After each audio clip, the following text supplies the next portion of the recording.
My mission is simple, to make you money. I'm here to level the playing field for all investors. There's always a bull market somewhere, and I promise to help you find it. Mad Money starts now. Hey, I'm Cramer. Welcome to Mad Money. Welcome to Cramerica. I'll be one of my friends. I'm just trying to make you some money. My job is not just to entertain you, but to educate and teach you, so call me at 1-800-743-CNBC or tweet me at Jim Cramer. Moment of Wall Street. You know what we do here? We trade stocks of individual companies, not the Federal Reserve. Easy to forget on a day like today, where the Dow ultimately gained 519 points, the S&P jumped 2.24%, and the Nasdaq surged 3.77% after all that negative chatter about what the Fed's up to as we got our first rate hike in 3 years. The endless pessimism about first years of hikes doesn't jive with the historic optimism stock investors have, and today was no different. Looking at the action surrounding the Fed meeting, where we got a stunning drop, by the way, before it pirouetted upward, I have to tell you, sometimes the market stupidity can just be really frustrating for me, especially because there's no consistency to it.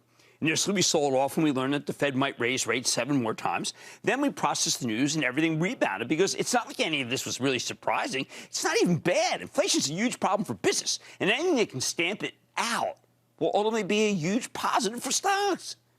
To me, all of this Fed watching and Powell interrogating may have become the ultimate parlor game, one that tricks people, tricks you, into instantly doing the wrong thing with your stocks because the Fed does the right thing with interest rates, and the market ultimately came around, in my opinion. So let's put things in perspective. If you go to the supermarket now versus, say, last year, you know you're paying twice what you did for that flank steak. If you need some sheets of plastic for a job that covers pretty much everything you're doing at home, you may pay 3 times what you did 7 months ago. When you want to get a washer, dryer, good luck. You have to pay the market price, whatever the heck that is. You want stone crab claws. I mean, they could be 10 times what they were, as I mistakenly found out when my wife and I went to a fancy place in Palm Beach, Florida. Should have just had the Baconator. Oh, and if you want to find people to work at your business, you're going to be in a bidding war no matter what industry. You know what that means? It means inflation's here to stay. We're now used to paying higher prices for everything. So we'll keep paying ever higher prices unless someone does something to change the situation, and that someone is the Federal Reserve. Remember, the Fed has 2 jobs. Promote employment, it's done that pretty great, right? And protect the purchasing power of your money. Right now, we have ridiculously low unemployment. So they're taking action to tamp down an overheated economy that you may think is their fault, but it doesn't. Look, I don't even care about whose fault it is. I like today's judgment. The bad news is that the Fed may have to raise rates 7 times this year, which is a lot. But there's a lot of inflation pain out there. The good news, if the pain subsides, inflation mindset stops. Inflation mindset meaning, I'll pay up, I'll pay up, I'll pay up. If that stops, if we stop paying up for everything, then the Fed won't need to tighten 7 times. Nothing's etched in stone here. The result, once again, Fed Chief Jay Powell is making the logical good move, doing what's necessary long-term for a strong economy and a strong stock market and a strong portfolio for you. I don't know if you've noticed, but your stocks have been slaughtered for months, ever since the Fed telegraphed that it had to start doing some hiking. Did it telegraph that it might move more quickly and more radically? I kind of think it did. Apparently, some people didn't get the message. They thought Powell wouldn't do anything harsh, which seems crazy if you listen to a single word the guy said. He said he had to get tough. I got a name for the people who didn't read Powell right. See, I call them idiots. Asbestos idiots, a little French. You have to be blind not to notice that inflation's rampant. Powell's not clueless to that fact either. Like, Powell's a real guy. He's not like some dummy. He gets it. I know Powell's gotten a reputation for being a big softy. After COVID hit, unemployment spiked to the stratosphere. He wanted to ensure that jobs were plentiful. Made sense. Worked. Now, if anything, there are too many jobs and not enough people to do them. He can't create more people. Prices are rising across the board, so Powell has to cool things down best he can. Now, let's get back to what this means for your stocks. We've been in a terrible bear market with the exception of some drug stocks, the utilities, and the oils. And this has been going on since November. That's because almost every company out there has to pay too much for everything. So their gross margins, which is the holy grail of Wall Street, how much they make after the cost of goods sold, have really been hurt. Companies that had high growth but weren't making money have seen their stocks cut to pieces.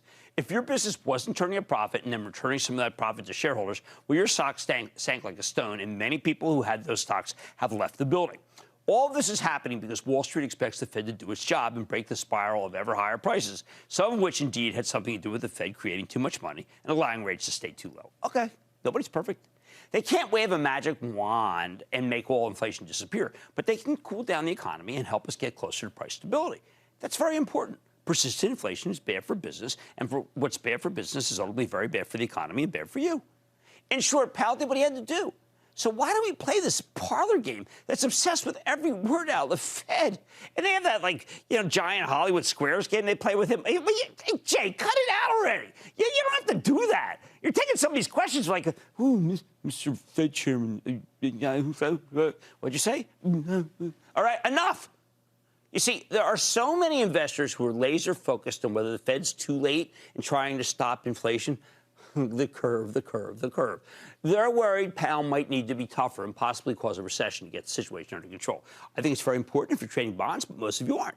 It's very important if you're borrowing money to buy stocks. That's not something you should be doing in the first place. And after today, it's even dumber than it was. But you don't need to parse every single word from the Fed if you're buying stocks of good companies that are built to last, because these are the same companies that are suffering from the ever higher raw costs. Powell is tightening in order to help them as well as you. It amazes me that so many investors don't seem to understand the Fed is doing something that's good for stocks, not bad for them. Of course, it would be better if we didn't have an inflation problem at all and the Fed didn't need to tighten. But given that it's here, we don't want to live in a world where companies are constantly trying to raise prices in order to pass off their ever higher costs that they have.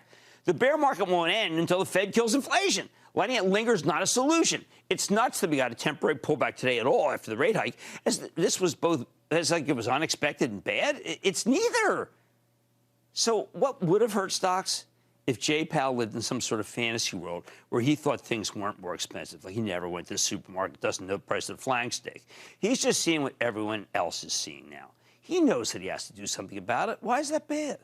It's only good for the economy to have price stability, and good for stocks, too. Obviously, price instability wasn't so good, and that's what we've had since November. Hence why the afternoon sell-off was so stupid. All right, so let's play some blame. Did Powell move too slowly? Oh, give me a break. Hey, if Omicron were as dangerous as Delta, he sure wouldn't have moved too slowly. What was he supposed to know? You think the CDC knew, the NIH, the FDA, where are they? Anyway, but that was a public health problem. Powell wanted to make sure the economy wasn't going to have to experience another lockdown. Hey, by the way, like they're currently seeing in parts of China, something that's causing a drastic slowdown there. You didn't want that here.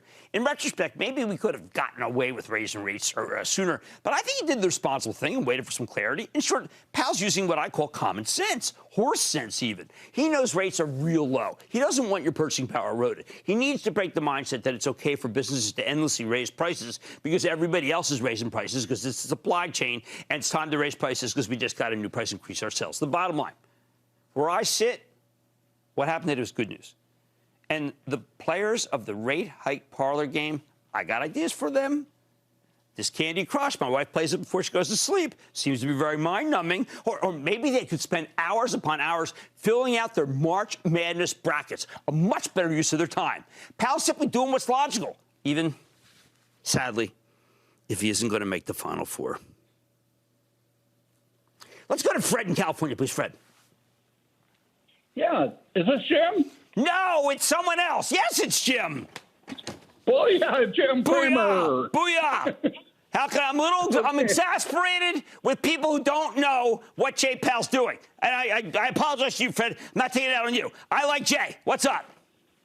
Okay. Well, you always amaze me with your knowledge you have on so many companies and industries, and I respect your opinion. Okay.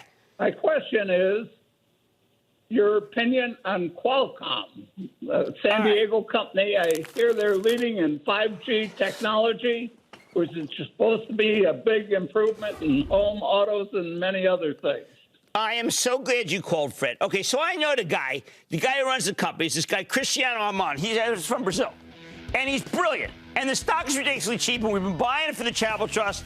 Okay, so do we buy it too early? I don't know if we bought it too early. I think it'll be a blip for where the stock is ultimately going. You are right, Fred. They've got the best technology. You can ask the Japanese. You can ask the Koreans. You can ask the Europeans. You can ask the Chinese. And most definitely, you can ask the Americans.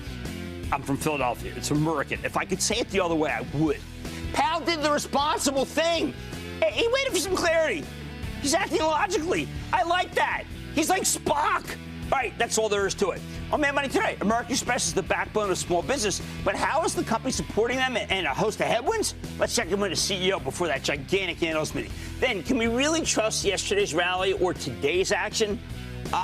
Sometimes it helps to go off the charts. And then SentinelOne soared today after earnings. So could this be still one more cybersecurity stock to bank on? for your portfolio? I'm talking to the company's top brass. That stock's been the victim of the bear market, so why don't you stay with Cramer?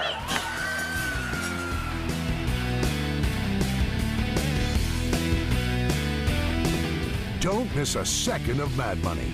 Follow @Jim Cramer on Twitter. Have a question? Tweet Cramer. #MadTweets. Send Jim an email to madmoney@cnbc.com or give us a call at 1-800-743-CNBC. Miss something? Head to madmoney.cnbc.com. Shepard Smith here. Thanks for watching CNBC on YouTube.